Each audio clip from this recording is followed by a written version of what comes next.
I've made a serious mistake. A mistake that will surely cost humanity dearly. And believe me, I'm choosing my words carefully.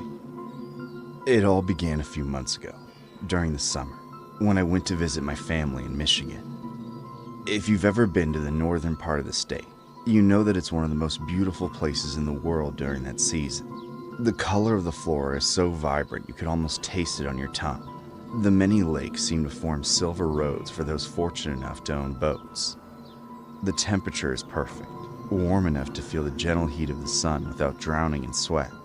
At the time, I was struggling with work. I'm an author, and I'd been staring at blank pages for weeks. I needed inspiration. I needed to get away.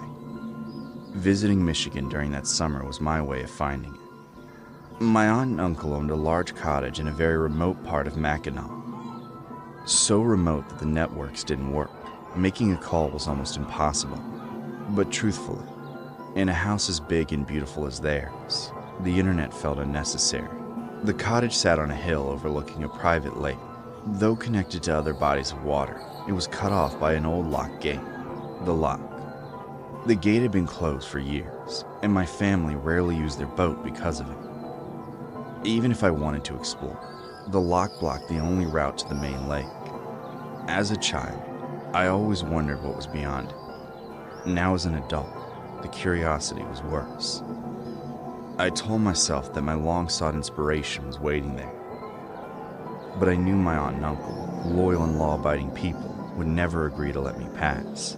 So I decided to go alone, under the cover of night, while they slept. The lock was stubborn. Rust had welded it almost shut, and the chain was stiff from years of rain. By the time I forced it open, my arms ached. Immediately I felt it. The air was different. The warm summer breeze was gone, replaced by heavy humidity that clung to my skin. The air smelled faintly of sulfur. The water was no longer shimmering blue. It was black, still, and unsettlingly deep. A prickle ran along my neck.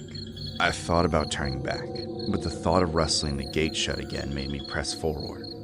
As I followed the narrow river, a thick fog began to gather on the water. Both banks were lined with rotting houses, hollow shells with cave roofs and shattered windows. Nobody had torn them down, as if they'd been left to decay in silence. Then I saw it. Through the fog, a massive building rose against the skyline. It was old but unfinished, its concrete walls raw, no windows or doors. A second bridge blocked my way. This one was locked tight, and unlike the lock, I couldn't force it open. I tied the boat to a piling, grabbed my lantern, slid my notebook and pen into my pocket, and decided to walk the rest of the way. The closer I got, the heavier the smell became. It wasn't just sulfur now. There was something else underneath it. A faint chemical must that clung to the back of my throat. Rodents scattered in my path. Raccoons, possums, but none of them ran far. They stopped and watched me, their beady eyes tracking my every step as though they knew something I didn't. Inside, the building was a skeleton. Bare walls, no finished floors above the first. It looked as if it had been intended for apartments or condos, then abandoned mid-construction. I was noting the details in my mind when I heard it. A voice. Faint at first, but growing louder. Help me. Please help me. I followed the sound until I found it. A heavy metal door set into a wooden frame. The voice was female. She sounded desperate. I tried the handle. Locked, double bolted. Whoever had put her in there had gone to great lengths to keep her inside. That should have been my first warning. But I ignored it. I searched until I found a wrench hidden under a loose floorboard. It took effort, but I forced the bolts open. She stepped out. A rather average-looking pale blonde woman in jeans, a light blue sweater and brown shoes. Her clothes were spotless, hair perfectly in place, as if she'd just gotten dressed, not as if she'd been trapped in a sealed, airless space. Tears streaked her cheeks. I don't know how to thank you, sir. You've just saved my life. I should have noticed the impossibility of it. No air holes, no ventilation in this closet, and yet she was breathing completely normally. I should have noticed the way her expressions didn't quite match her words, how her smile felt forced. And then there was the smell. Beneath the clean fabric, beneath the faint scent of soap, was something stronger. A thick chemical musk that made my stomach turn. She stepped closer. Who would have thought such a charming man would rescue me from this hellhole? I froze, confused. Flirting now? The smell grew stronger with every inch she closed between us. It coated the back of my throat. I pushed her away. And that's when it started. The sound was wet, raw. Her skin rippled as if something was moving underneath. Bones cracked, sharp and splintering, like branches breaking in winter. Her smile pulled wider, wider, too wide.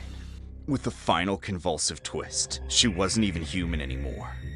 Her frame was skeletal, her skin stretched thin over twitching, visible organs. Her stomach bulged, shifting as though something inside was trying to get out. Where her eyes should have been was smooth skin. Where her mouth should have been was a gaping black hole, ringed with row after row of jagged teeth. The scream that burst from her made the walls vibrate. She lunged. She didn't move like a person. She flickered forward, limbs bending at impossible angles. As she came at me, her form shifted, faces rippling over her skin. An old man, my aunt, my girlfriend Abigail, then me. Seeing my own face twisted into that nightmare was almost worse than the creature itself. I ran. The floorboards groaned and splintered beneath my boots. Behind me, her clawed limbs scraped against the ground. The sound like nails on metal. She was faster than I was. I could hear her closing in. I spun, desperate, and hurled my lantern. It struck her stomach. The skin split open.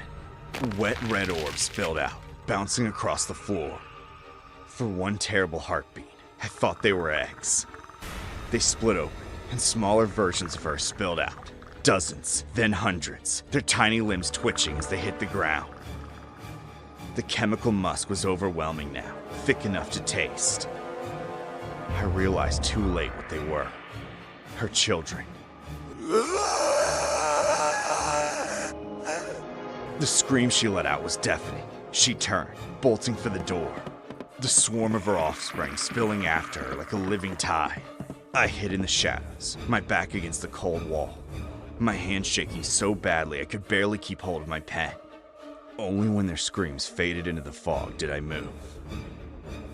I made it back to the boat, back through the lock, back to my family's cottage.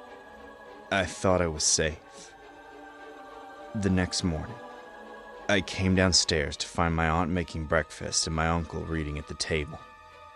Both smiled at me. Too much, like they were trying to mimic the expression without knowing how. And then I smelled it. That faint chemical musk. Sweet, rotten, familiar. My chest tightened. I froze. The same smell that clung to her. The same smell that had poured out of that building with the fog and the screams. My hands started to shake. I didn't need to ask how it happened. I didn't need to wonder if the swarm had followed me back. I knew. They weren't my family anymore. And that's when the truth hit me. Not like a thought, but like a cold hand closing around my throat. I had opened that door. I had set her free. She hadn't been trapped in there for help. She'd been locked away to keep us safe. And now, whatever she was, whatever they are, they're here, among us, wearing the faces of the people we love, walking freely, breathing the same air as the rest of us. I'd made a terrible mistake, one that can't be undone. Somewhere upstairs, the floor creaked, too slow, too heavy to be from a person. Then came the sound, wet, deliberate, crawling, moving closer, step by step. My uncle's smile didn't fade. Neither did my aunt's. I realized then, with absolute certainty, I wasn't leaving this house alive.